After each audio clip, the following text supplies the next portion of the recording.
I remember myself being in the mirror when I was younger, and I used to look at myself in the mirror. I had to be like around 10, and I'd be like, when I get older, when I get this big, everybody gonna see me everywhere. Give it up for Fly Tatted Sky! Oh my gosh, thank you so much. Like, were you always like this feisty, ferocious femme fatale? I was the only child, so I had my kids early. How old were you when you got locked up for the first time? Probably like 15. Was your father in your life growing up? My biological father was locked up. His name was Troy. How did you get on Black Ink Crew? You weren't even a cast member. You were just a customer, or client rather, getting a tattoo. I beat up everybody in the back of the shop afterward. That's why and they saw I was calm afterward. They said I wasn't a liability. They contacted you and said, would you like to be featured as a cast member? It wasn't that easy. Shit, they made you work for it back then. Like, that shit wasn't that easy. I was hungry back then. Like, do you remember how much you got paid your first season of Black Ink Crew? Shit in me. I was poor. Did you feel like you were prepared for what was about to come your way? I remember saying to myself, I'm happy this thing come to me younger. At the end of the day, I'm showing my life now. Shit I'm going through with my moms and shit I'm going through with my kids. I felt like it was unfair that my reality was just the only one being represented at the time. I didn't even get to know my sons. God dang, like, give me a second. Like, how old were you when you had Genesis and Dez? I was 14 and 15. You made the decision to give both of them up for adoption. While I was locked up, my mother made that decision. You got reconnected with them on the show. After they done did an interview with this bitch Dutchess, how my boys was introduced to the world. Do you feel betrayed when you had to deal with your kids being on the show? Still had my eye on Dutchess. It became unhealthy for a minute, but then I was like, I had to really pray on that. Like, that was a bitch. If I saw her at a funeral, I'd beat her ass. Like that's what my heart was. But where do you think things went wrong with you and Dutchess? Because y'all did have this friendship that we saw on the show. Man, her and Cesar broke up. Through the grace of God, I kept blowing up on that show. The show was still good with or without her. People get bitter about that shit. What is the one thing that you regret the most when it comes to your time on that show that you've done? Probably my last scene with my son. Like, my eyes get spicy thinking about it. I'm sorry, baby. Do you still talk to Cesar? Yeah, that's my brother. When you saw how he was removed from the show due to the animals cruelty stuff, do you think someone leaked it to hurt him? Yeah, but Cesar was doing little funny shit because I don't even know her name, but she was Dutch's best friend at one point. You think allegedly she leaked it? I think allegedly. Are you dating anybody? Are you in love? I am in love. I'm blushing right now thinking about him. Would you be open to a Black Ink Crew reboot? I wouldn't be against it, but I will say, I said stand up and give it up for Carlos King!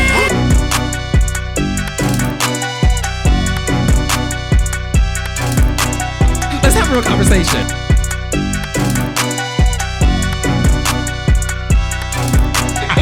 we both from the hood. What is this, child? You guys are not going to be disappointed. It is definitely a treat. but you know, this is the place. This is Reality with the King. You can say what you want, baby.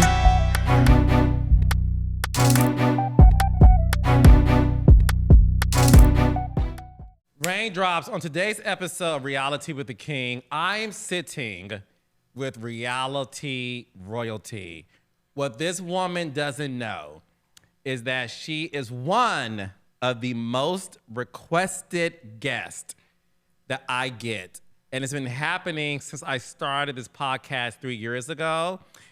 And I'm so happy to be reacquainted with my girl. She is a force to be reckoned with. We miss her so damn much on our television screens.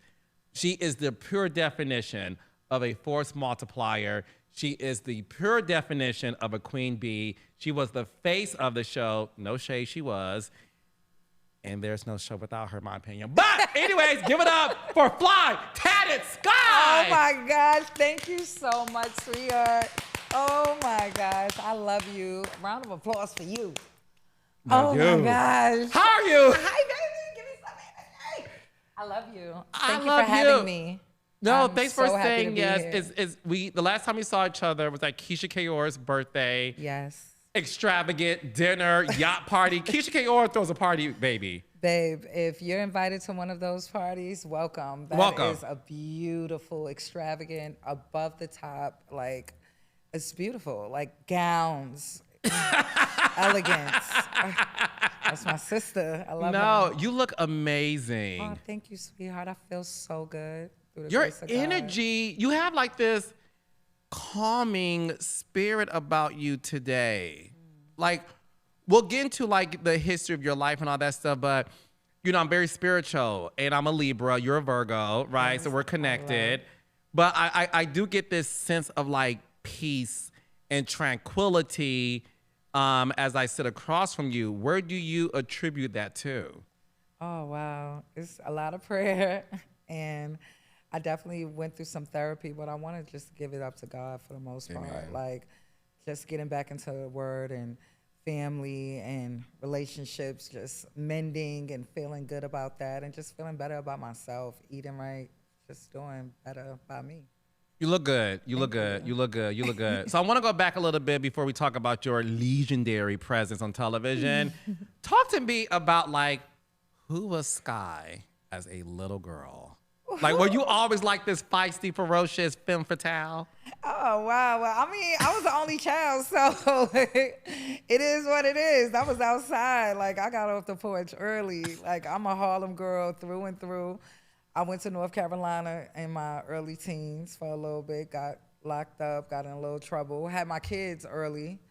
How old were you when you got locked up for the first time? First time? Wow. Probably like 15. Do you remember what for? That was like little skidbits, like fighting, stuff like that. But like scamming and credit cards and things of that nature, fraudulent schemes, that was when I was 18, 19 years old. But that was where I was at then, and that was the birth. I mean, I used to do dances and all that other stuff, but nah, that was me at that point in my life.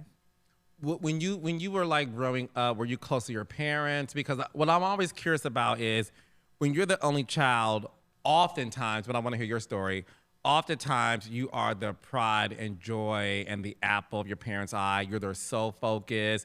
You're spoiled because you get everything you want. Would you say that was your childhood, or was the opposite of that? I would say I had that period. I had that moment at one moment, and then we went through other moments, you know. I'm an 80s baby, and our parents go through things. My mother's always worked in corporate. My mother been outside too. She's a beautiful woman through and through, and I'm just so proud of our relationship now and where we are, because it was definitely different. But, you know, that grew me to be who I am now, and I'm proud of that too. So.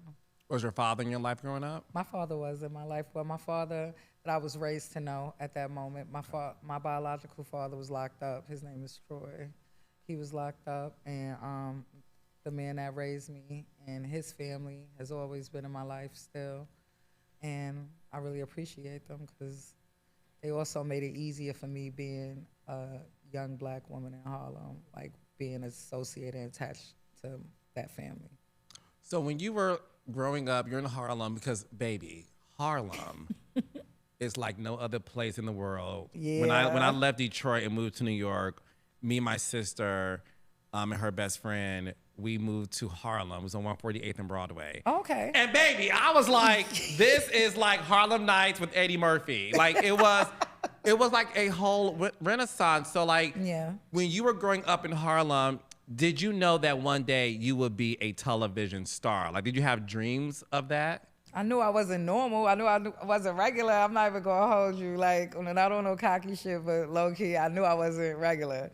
Like, everybody knew Sky or Joe Keita. If you know me from another part of time, I feel like I've lived so many lives. So through the grace of God, I remember myself being in the mirror when I was younger, and I used to look at myself in the mirror. I had to be like around 10, and I'd be like, when I get older, when I get this big, everybody gonna see me everywhere. And when I get this big, not even knowing the age or anything, just saying like, I know I'm gonna be something. I knew I was gonna own something because I could hear the click. Like, you know when somebody wear heels like on this floor? Like that was like the vision. Like I could see myself walking past people, they work for me and loving, and that's when I opened up the shop in Miami shortly afterward. Like I always, like my dreams, I always went after what I wanted. Like even if it seemed like it couldn't happen. Like I don't know how it was gonna happen, but I just knew it was gonna happen. So you pretty much manifested this life, because what I always tell people is that was me. I was you. I was that kid who looked in the mirror and just, my surroundings did not depict what I had in my imagination. Wow. But I just knew. I was like, I'm going to be somebody that'll be on television. I don't know what for, but I saw that for myself. So I understand what that feels like. But I want you to know that's the power of manifestation. Wow. Is when you are able to focus on a goal and visualize it and smell it and taste in the fact that you heard the clicking of high heels is just amazing in terms of like how you were able to cultivate the life you have. Through the grace of God. Yeah, Nah, yeah. For real. That I understand where you're coming from with that, because and it's so crazy. I was reading an article saying like when children, that almost to the point of delusion, children believe in something, and that's when you see a lot of people going after their goals as adults. Whereas now we just put all these negative forces and everything that the world is showing us that and feeling like things are unattainable when they truly are. They really are. It's so easy to get on reality TV now.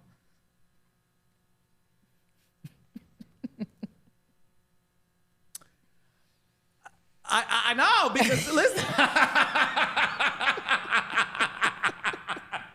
Listen, and I want to get into that too, because, you know, I do miss the days of when people decided to go on reality TV to show their reality and not being concerned with what social media thought about them, but they were like, I'll do it. It's an opportunity. I could be famous, make some money, like all the right things, right? Right. I do feel like nowadays people do get into it for the wrong reasons, and it's easier to get into it now because there's just so many other outlets in terms of what you can do to get in front of the camera that there's no longevity in the game anymore. And it's a perfect segue in terms of how did you get on Black Ink Crew? Because, and this is no disrespect to anybody on the show, I think everybody on that show played their role. Cesar obviously had the shot, but reality TV is watched mostly by women. And as a woman, you were the face of Black Ink Crew. So how did it come about when you became the star of the show? I mean, that opportunity, that was a blessing. I just remember that, well, we all were friends. We all, like a lot of them, Cesar from the Bronx, Teddy from the Bronx, like a lot of people that was there, we between the Bronx and Harlem. And I frequented the shop a lot. And they were shooting the pilot. And I said, yeah, I'm gonna get a tattoo on the pilot and see how it is. And I come up there, like I said, often, and the rest was history. Like they were shooting the pilot, they wanted me to come back afterward, and The producer saw you. yeah. But you weren't even a cast member. You were just a customer or client, rather, getting a tattoo. I beat up everybody in the back of the shop afterward. That's why and they saw I was calm afterward. They said I wasn't a liability. Why did you beat up everybody in the back? Because they was playing with my Libra. They was playing with my best friend, Allison. You know, that's one thing up to this day. To this day, don't play with her. I don't play about that. That's the one, like, I got into beefs with her, about her and all that. Over lashes, I do not play about this lady. I love her. So wait, so the producers are there shooting the pilot. You're there to get a tattoo. Somebody is playing with your Libra best friend, and you beat them up. We fucked them up back there. Yeah, you could Guys still and see. girls or just girls? No, it was girls. Okay. We still had guy friends back there. Like, I'm from Harlem. Like, I'm really a Harlem girl.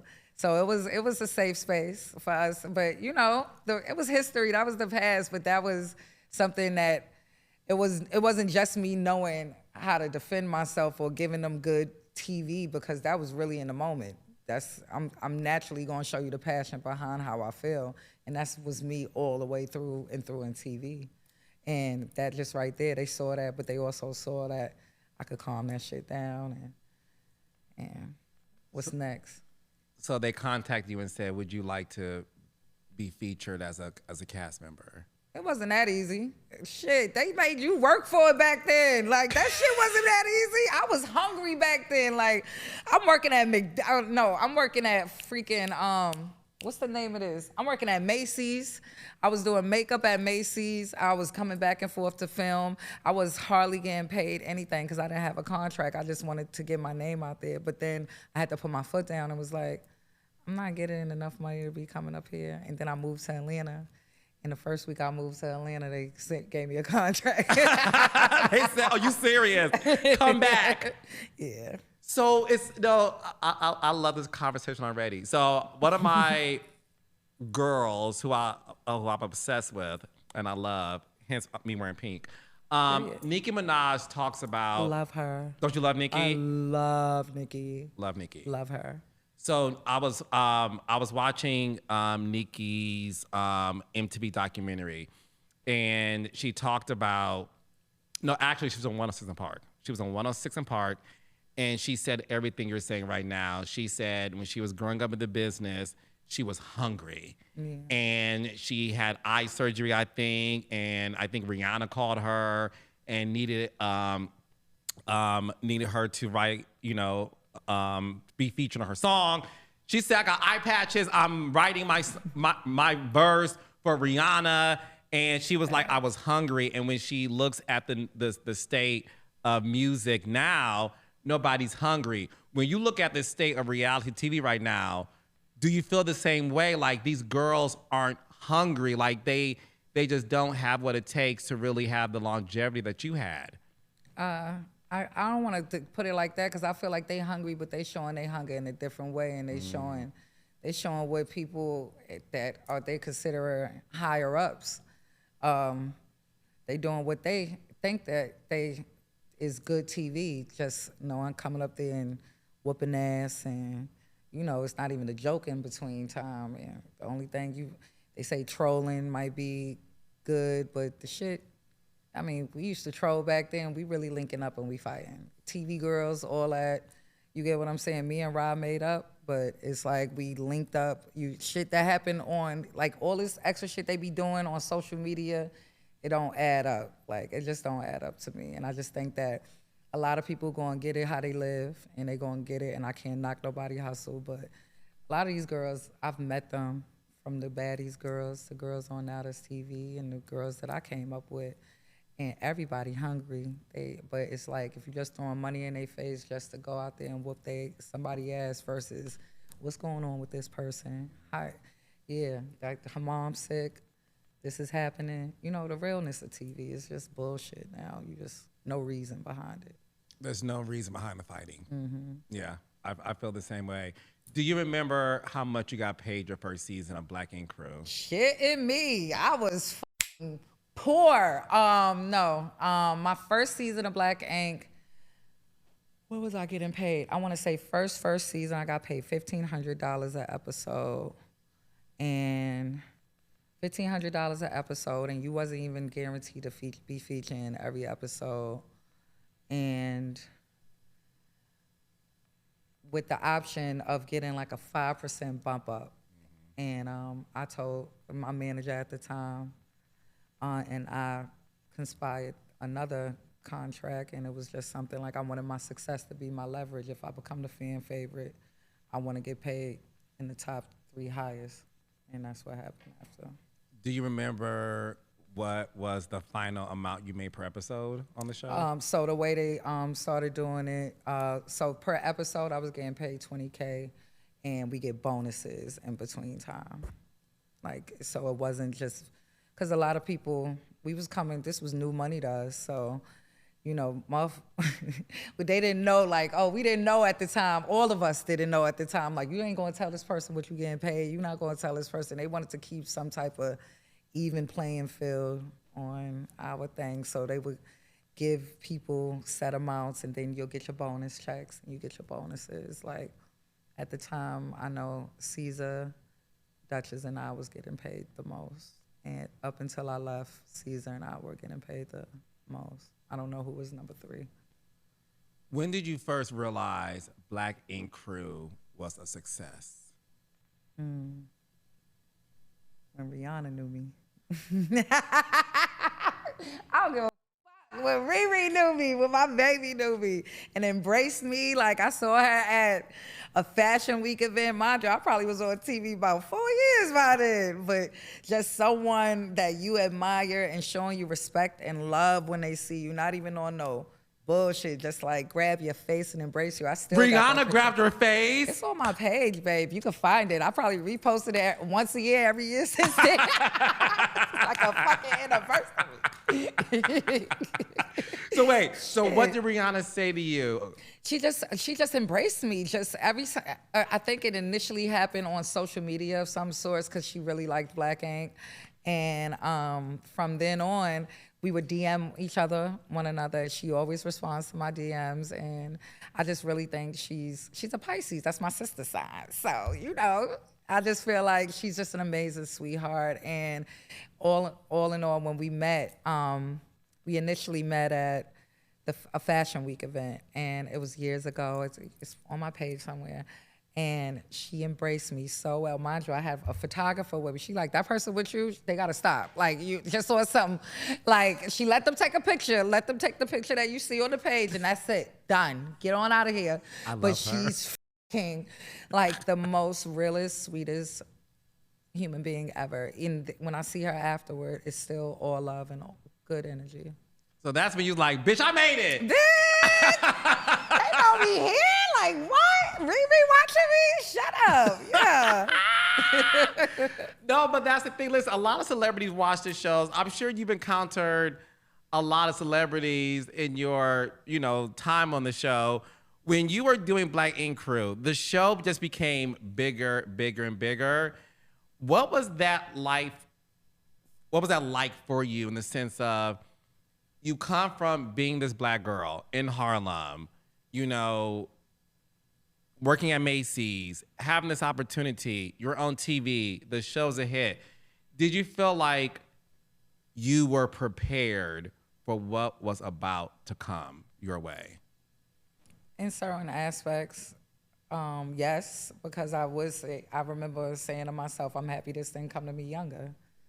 And just because a lot of shit that was said, I done been canceled so many times, because at the end of the day, I'm showing my life now. The difference is I got a camera in front of my life, so the shit I'm going through with my moms, the shit I'm going through with my kids, like the shit with my ops, doing oppy shit, circling back around from behind the scenes to in front, because people are still human. I wasn't the nicest girl, so. Did you feel like there was a time when you felt the show was fake and your reality wasn't being represented? I felt like it was unfair that my reality was just the only one being represented at the time. I felt like it was so deep into my real reality. Like, I didn't even get to know my sons. God dang, give me a second. Like, now I could get it, At that point, I fight fire with fire. Me and this Dutchess bitch, we don't like each other, so you gonna do some shit to get back at me. You did your shit with that one. And, the first encounter with my boy, my oldest son wasn't the best. And that played a part.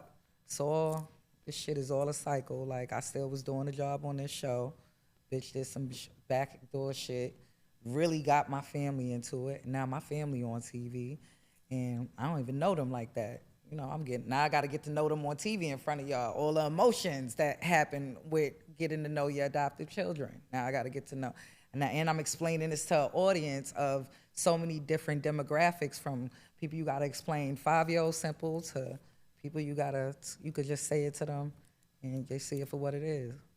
And I want you to be able to tell your side of the story, unedited, and because I do feel like, to your point, you, from my understanding, watching the show and knowing you and doing my own research, you were caught off guard when your sons were on the show. But before we get into that, you were very honest about how old were you when you had Genesis and Dez? I was 14 and 15. You was 14 and 15. And you made the decision to give both of them up for adoption. Yeah, while I was locked up. My mother made that decision for me. So talk to me about that, because I think a lot of people lost that part of the reason why you decided, but not even you decided, that your mom decided for you. Well, my mother, she was diagnosed with bipolar disorder, and she was going through a lot while I was locked up. I'm 19 at the time. They were my responsibility. I didn't give my kids up for adoption straight out of my womb, straight out of the womb. I wanted to raise them, but I was still moving them around crazy, and So at 14 and 15, you got pregnant. yeah, But I got pregnant like back to back. were you in jail when you gave birth to the kids? No. Okay. No, I was 14 and 15. I wasn't like locked up. I was getting locked up for little stupid shit like fighting around that time. Got it. So you had your kids when you, okay. Yeah, I had my kids. I tried to be a mother to them, raise them at one point in my life. And when I realized, my mother was taking care of them when I was doing the bid when I was 19. And she fell on hard times during that bid. And she said it was a nice Christian family, that it was hard for them to biologically have kids, and they already had adopted children already in their care and all this other shit. And I was like, okay. She told me about it. She said they was going there on the weekends, and then she stopped going over there. So that's why me and my mother relationship was like on some other shit, but I'm my only child. I still got to take care of her. So when it came down to when I came home, and when I came home, she told me about this family, and I see they keeping my sons together. They got their own room. There's names in the back of the pool. The family is getting along. Mom, dad look like honest people. That's when I signed over my rights. Was that a difficult decision for you to make at that time? I mean, yeah, hell yeah, those my kids. Yeah. But then you like, I already know I just came home from jail. I'm about to go on a run. I already knew what I was about to do anyway. I went on a run to the next time I was in jail on television on Black A. So it was just like I was on a whole different path. Even when I was trying to change myself up, like it definitely wasn't an overnight process at all. But it's nothing I'm ashamed of. It's something that I'm proud to talk about, like, because it really gets you in a safe and peaceful space now, especially where I'm at with my sons now, So when you signed over the rights, were you still keeping in touch with the boys throughout your time, or did you respectfully just say, I'm going to let the new family just get their own relationship with the kids? I mean, if the mom would contact me, because she might have, so she had a Facebook page for all the adoptive families of the children that she's already had. So we all were able to go check up on the kids on Facebook. Like, these people are beautiful, spirited people, awesome. And I feel like I'm not an in and out person. I'm a person of my word. So she always would say that the door would be open, in a sense of her asking me questions. If she had a number for me, she would ask me any questions as far as, especially health-wise, when it comes down to kids, especially if you can reach out to their biological mother as an adopted mother. That is like a blessing, and I didn't know that until later on in life. But we've had some of those conversations, but outside of that, I've never been in and out of their life. Yeah. When they met me, when people saw when they met me on Black Ink, that's when they met me. That's when I met them. So you got reconnected with them on the show. Yeah. After they done did an interview with this bitch Dutchess, because of my old manager Chase, little short nigga, like, did some old funny shit. But shit happens. God is good. Thank you. Whatever happens, happens. God forgive me. Where my head just went intrusive thoughts. Like, no, but obviously, so Dutchess, who you obviously had a beef with, we'll get to that in a second too. She did an interview with your boys. Yeah, it was an interview in her shop. Yeah. That's how my boys was introduced to the world. Cause I bought enlightenment to adoption. I never bought awareness to my sons, like who they are. They were still kids growing up, and I knew where I wanted to be before I met them. I wanted both of them to be of age, because they're a year apart, and I wanted to be in a space to where when they see me, it'll make sense. Like, I was cleaning up my little image. If you see, at that time, I was going to therapy, all types of shit. Moved my moms to Atlanta because I'm making money. I'm got a house out there at this time. Like the shit was switching up. I knew how I was going to do it.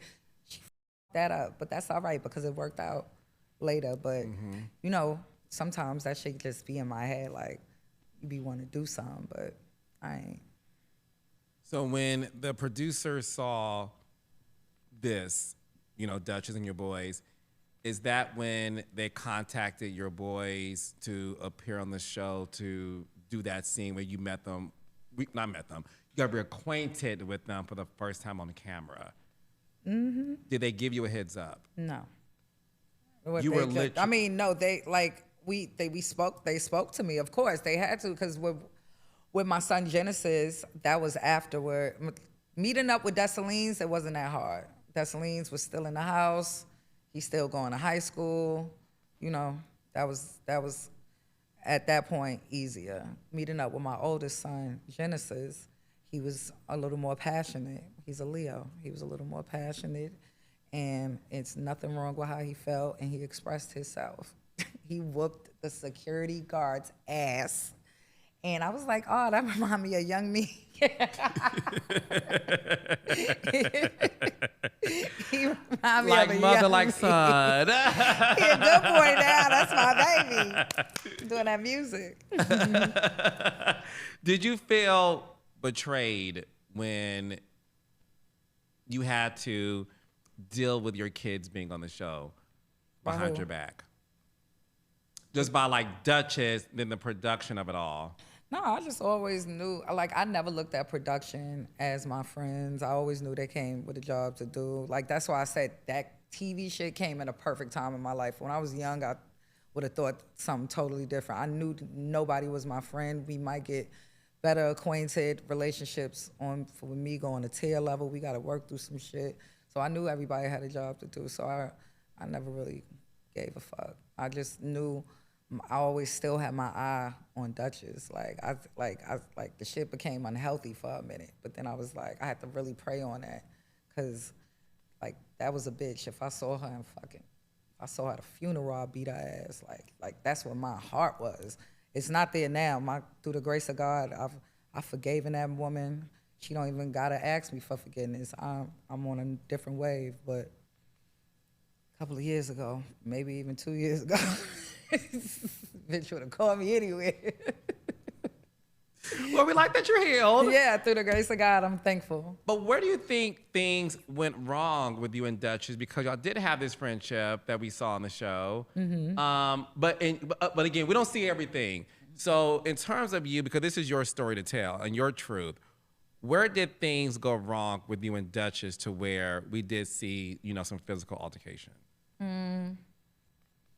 I mean, Dutchess and I, like Cesar is my brother. Like I met her through Cesar. So it's always gonna be that little barrier of even if it's love or if it's it's gonna be a barrier of this is where my loyalty lie.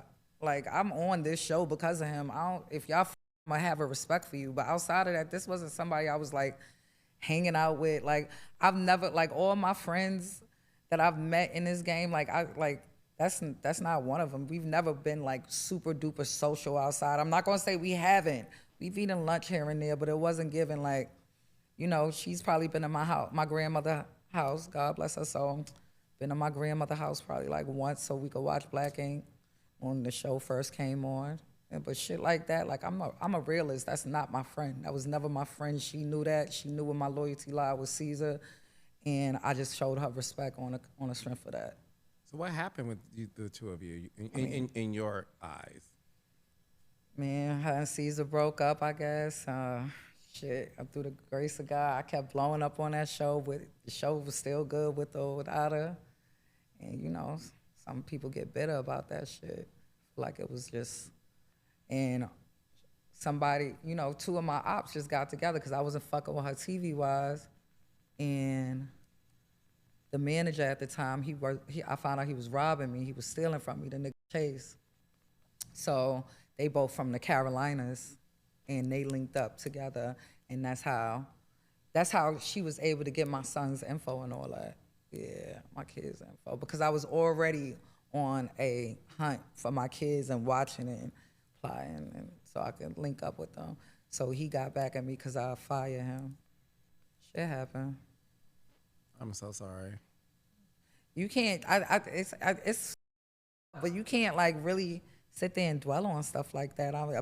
You got to learn from it and pray that that don't happen again or don't open yourself up to that again. But that he was good for what he was good for until he wasn't. You never really hear stories like from the jump, like this manager was a terrible person. They started off good, so shit just happened. Be human. Was Dutchess jealous that you were the breakout star of Black Ink Crew? You might have to ask her that. I really don't know personally. Like they've never let me sit back and have a conversation with her, like on that show. But it wasn't a safe space for me to at the time. But I don't even know how we got that deep. But I mean, checkmate. She won that little shit. But me and my kids, we good. So I'm all right. So, but I mean, it is what it is. I used to do dirty shit on that show, so it is like I mean, I be taking shit on the chin because I used to do not so nice things too behind the scenes. It's just everything don't come to light. Well, look, listen. That's why I love this space that you're in because you're not playing a victim, and I love the fact that you're like your time on that show. You can also say, look, I was young. I did some shit that in hindsight wasn't the greatest. What is the one thing that you regret the most when it comes to your time on that show that you've done? Probably my last scene with my son. Yeah, I wasn't so nice to him. Alcohol was involved. I just wasn't nice to him. I shouldn't have talked to him like that. He too good of a boy. He ain't no saint or nothing, but that's still my son. He came out of me. I'm your first love. No woman should talk to you like that. I would never talk to him. I've apologized to him time on time and make my eyes get spicy thinking about it. I'm sorry, baby. You know, mommy keep saying that. I love you, Des. It's okay. It's okay. I mean, look, it's okay because I remember watching that scene. And obviously, I didn't know you personally at the time, but I remember watching it. And the reason why a lot of people love your time on the show is because you always wore your heart on your sleeve. You never, ever came across phony. You've always came across as a woman who was going through something and she allowed the world to see it. And I don't think you get enough grace for a woman who allowed cameras to watch her figure some shit out and not do everything the right way. But did everything the way in which who she was at that time of her life with the knowledge that she had is what she did. So when I did see the scene, obviously, with you and your son, and, you know, you're yelling at him and well, listen, what has appeared was that you supposedly slapped your son. I think I punched his ass, or I might have hit him in the head with a phone. It was one of them. Okay, you blacked out. No, I knew what I was doing. Okay.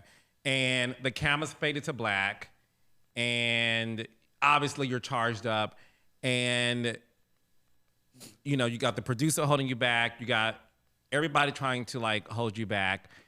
When that happened, is that the reason why you were removed from the show? I quit the show. My season was up. That's why even when they did that narrative about I've done like a post like probably a year or two afterward. They've never told me I was fired. Right after that scene, I said that I quit. My season was up. It was like I was there for 6 seasons already. My contract was about to be up anyway. And I quit. It was too much with my family, and like mentally I was off. Like I was doing it so well. I thought I was doing it well by being able to turn it on and turn it off, and it was no way. Like that shit was hard. I couldn't do it. I looked in that camera. I said and I don't know the exact date, but I know it's in November. And I said it's November such and such. Jaquita Days quit on this day.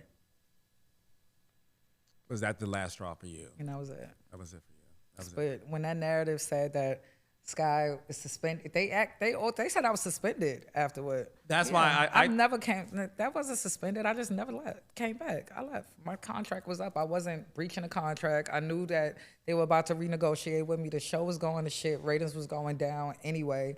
Like they wanted me to do more and more. I'm over here getting on a bitch about her Pops. Y'all know this bitch Pops ain't around. Like they just making me be the villain too much. Like it's but so much you could do to where you really gonna be one or not. Like, so I'm like, but I'm not gonna say like it's just them because I gave them what they could work with, you know?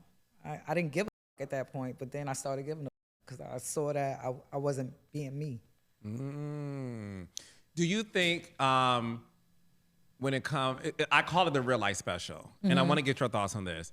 It's one of those things where for some, not all, but for some reality stars, you know when to turn it up and turn it down because the real light, meaning the camera light is on, and you sort of know like, let me clock in and like whatever.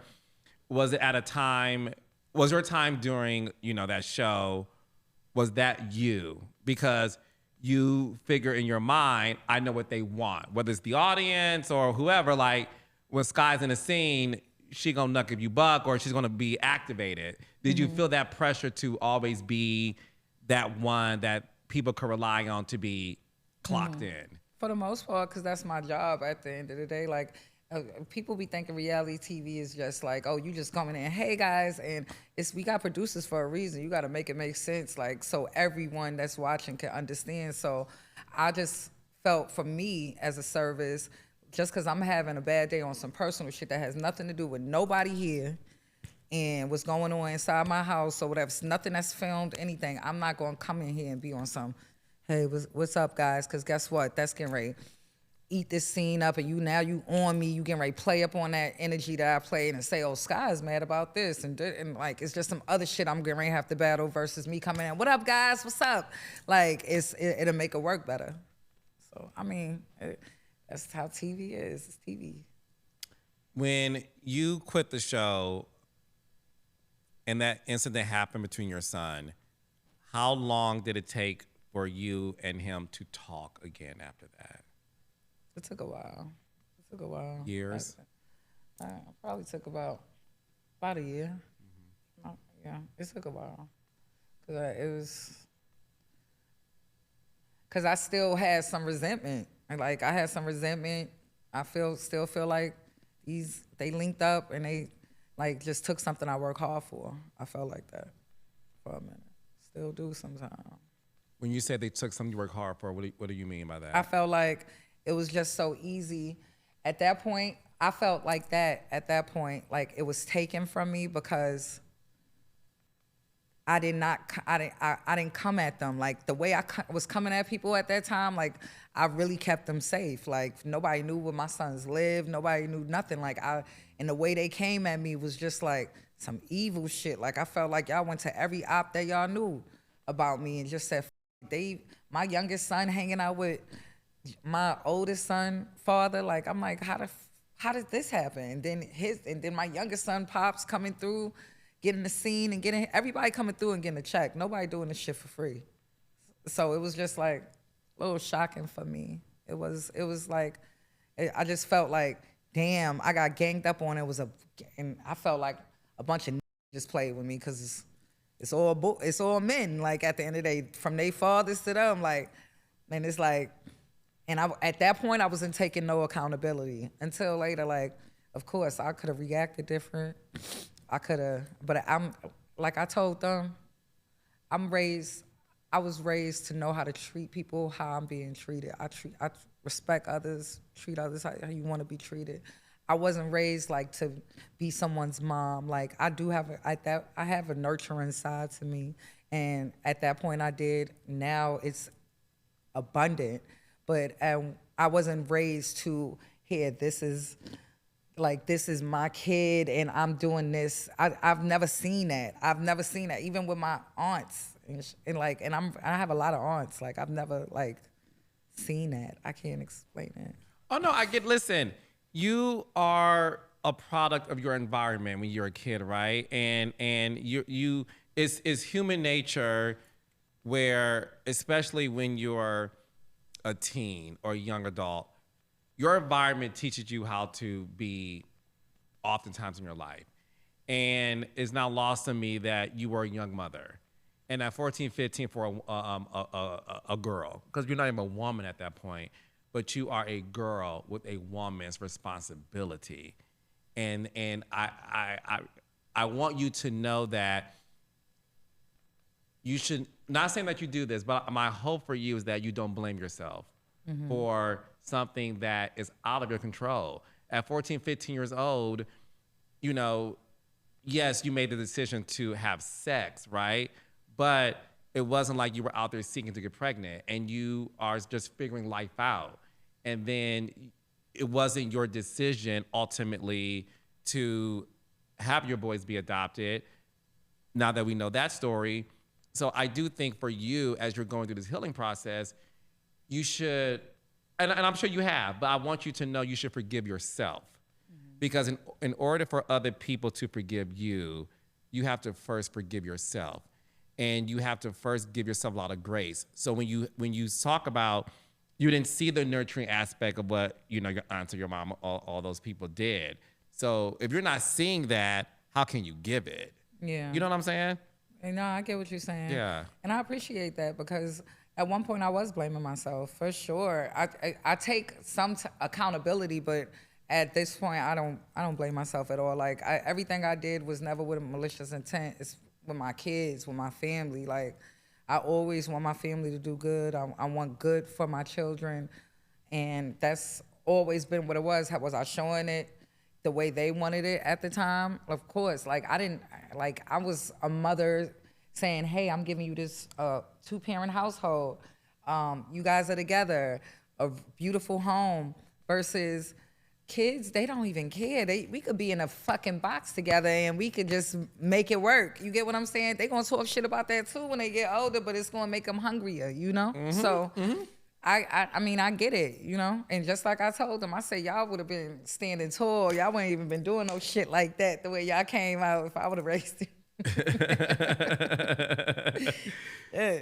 Do you remember what that first conversation was like when you had to speak to Des a year later after the incident? It was some tears, for sure. Apologies. You reached sure. out first? Yeah. Okay. For sure. Okay.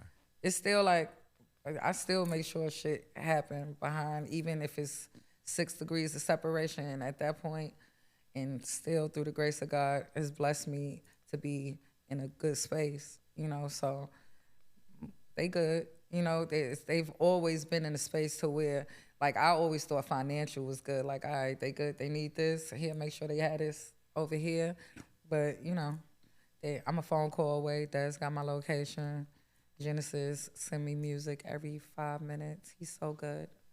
So good at his music. I want him to get into modeling, but whatever. Mm-hmm. What type of mother would you say you are today? A friend that you could come talk to about anything. I'm going to check you. I don't feel like, you know how some people, I used to feel like, oh, shit, I ain't raised them. I can't be saying no shit like this. No.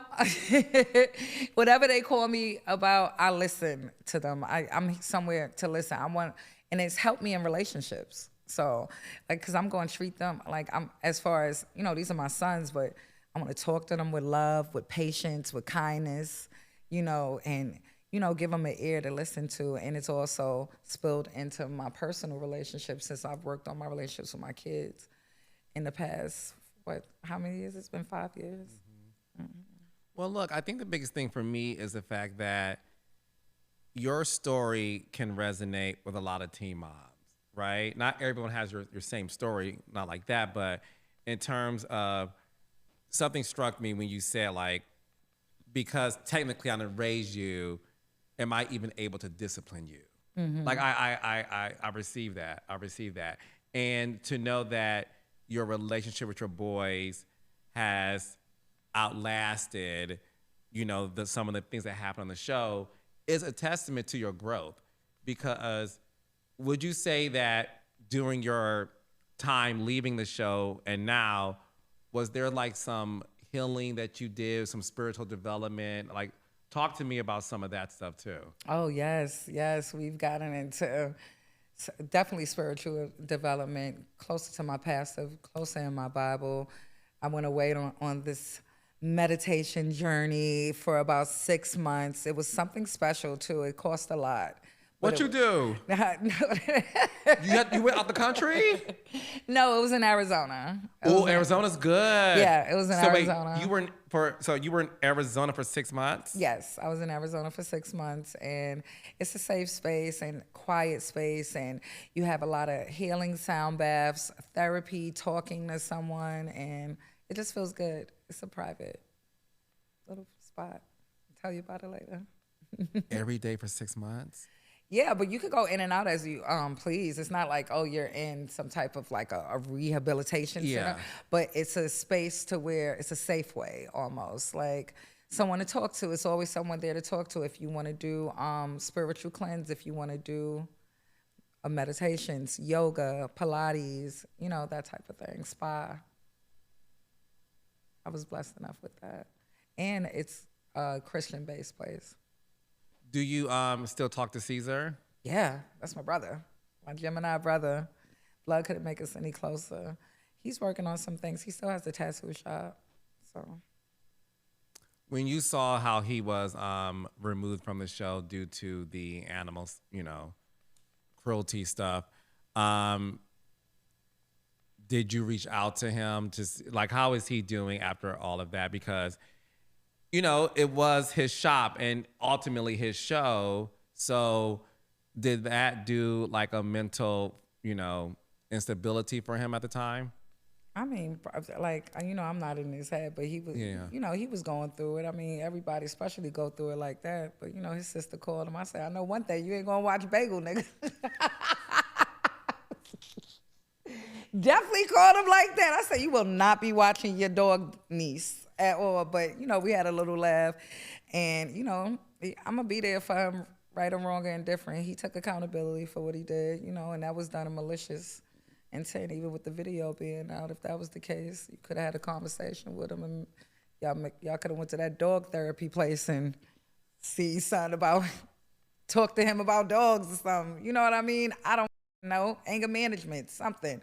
If you really care about animals, the way the video was put out, not taking away anything what was happening in that video because it was fucked up. But if you really cared about this animal the way you say you do, why is it that it was, before that was put out there in malicious intent, why didn't you try to help him with anger management, some sort of angle of love versus straight into this is happening, fuck you, kick him to the curb like he's never happened? Because, you know, just as quick as that shit gets there, it was already behind the scenes before it's in front of everybody's face in public. Do you think someone leaked it to hurt him? Yeah. But Cesar was doing little funny shit because he was, what's that girl name? I don't even know her name, but she was Dutchess' best friend at one point. You think allegedly she leaked it? I think allegedly she leaked it. I think so. Like let's say allegedly right now. Yeah. And when you do like the research, because you know you the research king. I think it was. I am. He has all the answers, 100%. But no, I think it was her that put that out there when they were going through their breakup. You know, domestic stuff. I never get involved in that. Do you miss the show?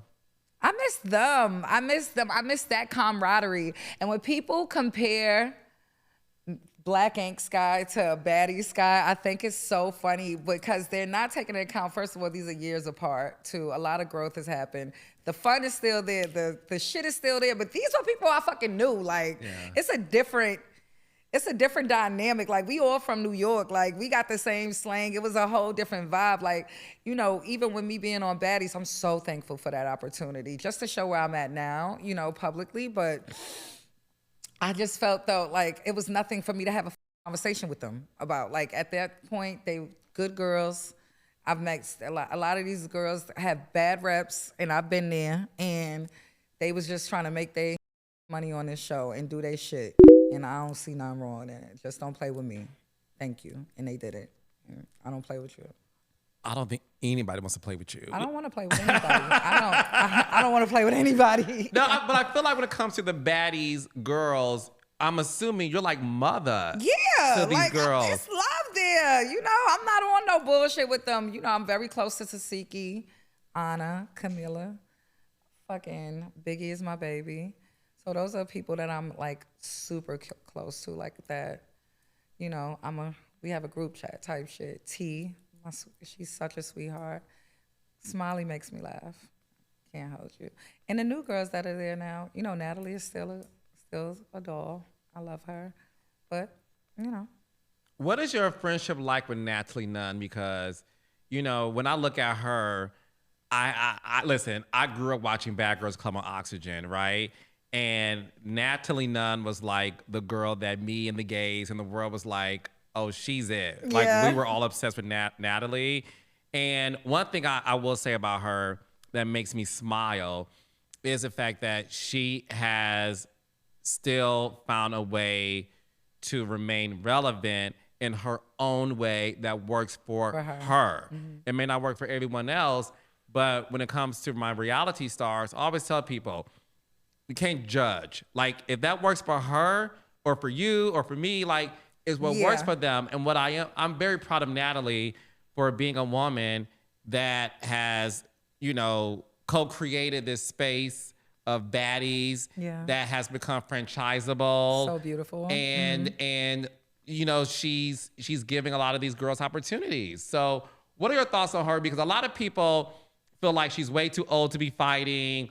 Why are you still doing this? Sit your ass down, auntie. But you have a friendship with her. So what are your thoughts on all of that too? I think she's a genius. She's actually a genius. She's, first of all, well-rounded. She knows how to get this shit. She knows the social media shit like the back of her damn hand. Let's start there. She's an amazing mother, you know, and business-wise, she's a Capricorn. She's about her money, and it is what it is, and she's gonna do what she gotta do to get it. And she's actually one of the sweetest, like in her vibe, quiet energy, and she's in her vibe, just like mellowed out, just a fucking sweetheart. I think Suki's like that too. Really? Sweet girls, very sweet girls, I think. Suki's quiet? Suki is soft-spoken. She's a mother. Don't like, what? That baby, Suki Hana, baby. Listen, I love Sukiana. Sukiana be reading the girls, honey. Right, but that's not the when you gonna get. She's a character, like she's a beautiful character. You get what I'm saying? But when you get her in a nice comfort zone, I just think people in their comfort zones, people expect one thing and forget, like, okay, example, on Black Ink, they had me smacking the shit out of Teddy at a table back then. I would never do that to someone I'm dating now. And I think at one point when I was single, guys would think that that's what they would be getting, like a little bit of like abuse or some shit. Hell no. Baby, you getting a sweetheart. I'm a lover. You know, I'm not a fighter. I could be a fighter. But I think you're both. Yeah, I'm a lover and a fighter. I think you're a lover and a fighter. But you're a Virgo. So listen, I'm gonna help you out. By you being a Virgo, you are a perfectionist in everything you do. I like that. Yeah, that's perfect. You don't do anything. That. You don't do anything half-ass. You don't love half-ass, and that's a fact. Baby, you don't fight half-ass either, child. So listen, that's what you do. It's funny because I was doing my research just to like, you have some of the most iconic moments on Black Ink Crew because I think you are super funny. What was always so fascinating about you, you are such a beautiful woman with the prettiest eyes. You are statuesque. Like, thank you so much. In person, it's even better. She's a stallion. Like, you know what I'm saying? Like, but your face is so pretty. And when I was watching some of these clips, because I loved you in your colorful hair, child. You remember those days? I was obsessed with you. I'm like, Scott, this is no cap. The wigs would change, baby. Baby, you were wrecking Wednesday nights. Like, Black Ink belonged to you. No shade to the girls. I love all the girls. But I was watching a moment. Listen, it's not funny, It's but hilarious. it's you. So because it's you, I always laugh at you because I have a funny bone and a weird sense of like humor. Humor. It's So, a little dark, isn't it? I'm not gonna lie. So when it came to you, I was watching this moment between you and Herb. Do you remember this moment? Oh, well, he knocked my motherfucking wig off. First of all, because you know they do all that, boom, boom, boom. But it was the fact that you are just never scared. So then, like, he's trying to talk to you, and you are such a real ass woman. You were like, "I'm good, don't need to talk," but this ain't my something about this ain't my party. I'm respect everybody, and he just kept talking. You just said, "Boom," and I'm like, "That's guy hitting a man child." Oh, shit. The ladies, do not put your hands on men. That's not nice. And men, don't put your hands on no woman either. No. You're going to get your ass whooped. It's a chain reaction. Yeah, because you saw what happened at the end of that. And that's edited. Cesar and Teddy got his ass. I was fine. His friend ain't. Look, I'll never put them in a situation like that again, though. Good. But, you know, I was there for them many times. So speaking of love life, are you dating anybody? Are you in love? Not you blushing. All 32 showing pearly whites. Thank you, Dr. Kelly. Is that your dentist? Oh, shit. Dr. Kelly, you gave her some good ass veneers because they look real. Dr. Juan Cabal, we love you, baby. Okay, these are not chicklets. These look real. Okay. Thank you. Okay. Are you in love? Yes, I am in love, but it's private. Okay. It's so private, and I'm nurturing that, taking that one day at a time. I'm really enjoying where I'm at. It's the softest life ever. I'm at peace. I'm so happy. I'm blushing right now thinking about him. He's amazing inside and out, and just really special to me. Like smart. He's so smart. He's a great son, a great person. Like, Is he in the business? yeah. Is he a celebrity? No, Okay. he's a businessman. He's a businessman. Do y'all live together? No, Okay. I travel often. Do you want to have his babies? I am having his babies. Are you Not pregnant? now. Wait, when you looked at us, oh shit! I have to say, wait a minute. No, I am gonna give him a child. Would you like to have a daughter?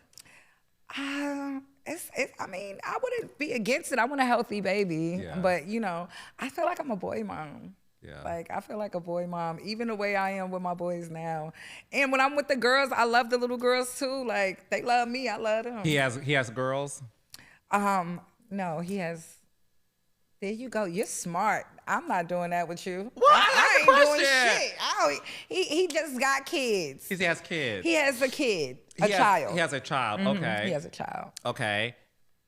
That's it. Okay, that's fine. That's fine. That's fine. We can move on. Because you are so freaking smart. I feel like you're talking to my brain. You're a Libra. You guys pull shit out of people. People talk to me about stuff, like, are very open, right? But my best friend, they'll be like, yeah, baby, I was over there again last week. And I'd be like, how the fuck you pull that out of them?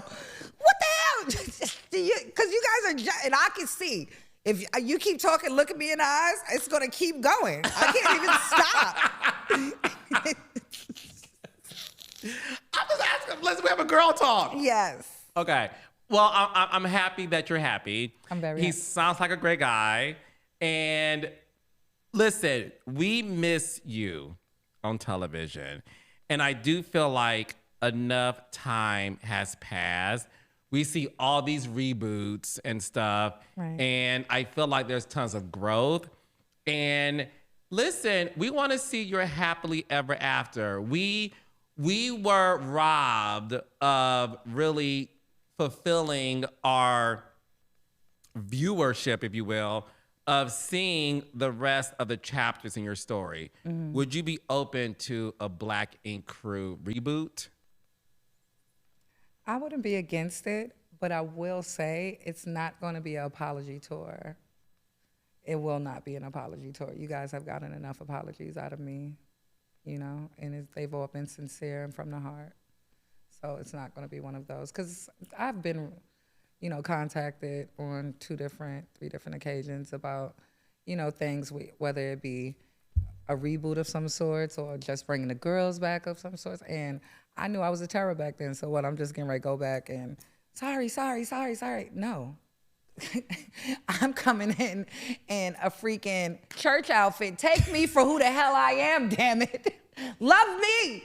Take me for who I am. I am sorry. Like, gosh, I'm going to have to say it on the microphone because they're going to show all these old clips, and I was a fucking nut. My wigs were crazy, half of them. I saw some shit with me and Wendy from back in the day. It was like me, Pierce Brosnan, and freaking Wendy. We were doing something. My wig looked like I was about to rob a bank or something. Like, no one cared back then. Fuck it. I can only imagine the shit they're going to come up with. So, for the record, you apologized to everybody already. Yes, I have. I feel like I have. And last time, just rewind this shit back. I apologize for all that I've done in my latter years. Is that the right thing? Mm-hmm. In my latter years. That may have hurt you. Because sometimes that shit in your former years, it may have hurt you. Okay. I apologize to those that I might hurt in my former years. We're in a different space now. And have a good one. And as the king of reality television, I would like for everybody to know I accept her apology. I received it. Look. Y'all heard Carlos.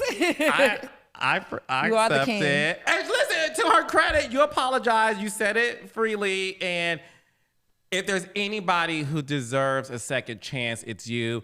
I love the fact, this is just me talking to you with some real shit. Mm-hmm. I love the fact that you reconciled with your boys.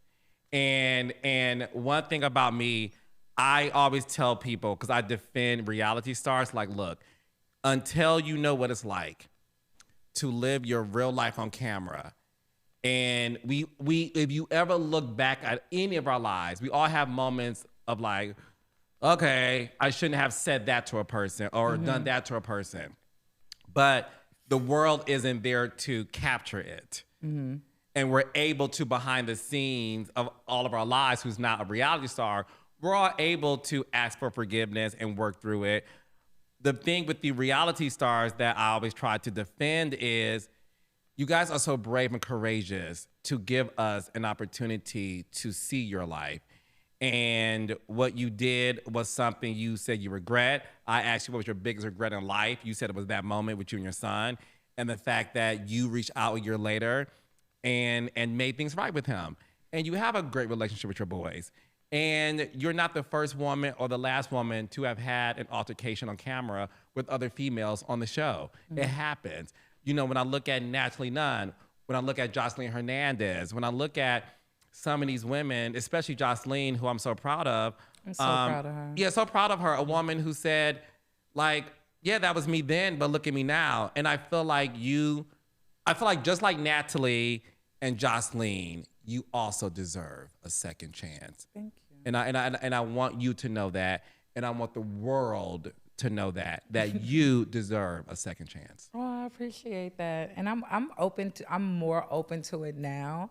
As like, I'm not going to say that I wasn't contacted afterward, even from VH1 to come back, but I knew I had to get in the right space. So, we have some things coming up in the works. Like I did this with this show with Manny is coming out on Manny Haley on BET called Angel. That's my first scripted series. So, I mean, it's a small part, but it's my first. And they're bringing me back for another round, so I'm excited about that. Her name is Trish. I'm Trish. Yes. And I do have something coming out on Now That's TV. It's giving prank show, though. We need something funny. It's not going to be any fighting. Sorry, guys. But, we like the growth. But it's going to be fun. Something, something we can, think of Punk'd, but with me doing it, So it's going to be a little bit of flair where I come from, like some shit you least expect, the the richest of the rich go in. You know, they could buy what they want, but we might pull a Winona Ryder on their ass or something. You know, they don't even know that. I'm saying my age, right? No, People won't. Look, I knew exactly what you meant, but I'm also like a little high up here in the age demographic. But I got it, baby. Oh gosh. So you have a lot going on. Yeah, through the grace of God, I'm working. I am so proud of you. But I'm not overworking myself. Yeah. Yeah. I've been just living right now. Good. Well, look, thank you for hopping on this podcast. I have been wanting to talk to you on this very, couch this very seat for so long. And the fact that we got a chance to do it. And look, keep your phone on. All right, y'all. I might be on one of Carlos' days. You know, I love all the shows. You know, Huntsville people, I love y'all. What's good? What's tea? Each and every one of y'all, I love y'all. Shit, I was getting ready to start naming names, but I fuck with y'all. Don't do it, because if you miss one, it's a whole, YouTube video Okay. about who your favorite is, child. So no, we good. I've been watching it for seasons though, so I love y'all. Isn't Bell Collective yours too? Bell Collective is my show too. Babe, I'm on all of them. You watch Bell Collective? Big Zaddy. You said Zaddy? Babe, I'm there. I've been supporting you for years. I'm so proud of you, sweetheart. You've always kept, like, when people counted you out, it's no way that you weren't going to be able to circle back, and you've brought people along with you. And I'm just so thankful, even bringing me along on your platform today. I'm just so happy to be in your space, be in your energy. You look absolutely amazing. Thank you. And while I'm here in Miami, can we go grab a drink? Okay, you know what I'm saying? A mocktail, I'm preparing my womb. Well, I don't drink either, so that's good. A mocktail, yes. I love that fuzz. Bye, we're going to have a mocktail. We'll talk to you later. We love you. Bye. Bye.